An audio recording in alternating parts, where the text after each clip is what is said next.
Okay, for today's video guys, ayan, for the uwi na naman ang mag-partner. Ayan, for the lakad, dahil sabi ko diting ka, pack off, for the support. Ayan, basta nagulat ako, nagaya siya kumain. Sabi niya, kain daw kami ng siomay.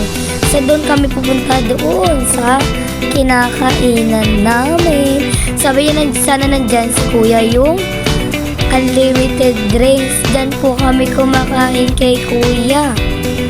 Ayan. So, suki na talaga kami dyan sa kinakainan namin na siomay rice. Ayan yung parinda ni kuya guys. So, dyan lang siya sa may recto, sa may gitna mismo. Paggabi dyan siya pumupwesto guys. So, madalas kami dyan kumakain talaga. Lalo pag trip niya mag-aya, yan, kakain kami dyan.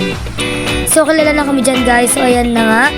Piniprepare na nga ni kuya. So, nagtanong ko kanina, kuya, nasa yung mesa dito. Yung pala nakatupi na. So, sabi ko, dilingon ka. So, ayan na yan guys. Mag-asikaso na dyan dahil pinapunta ni kuya yung ating pagkain. For the laman na naman ng person at mag-partner. Okay. For today's video guys, don't forget to subscribe.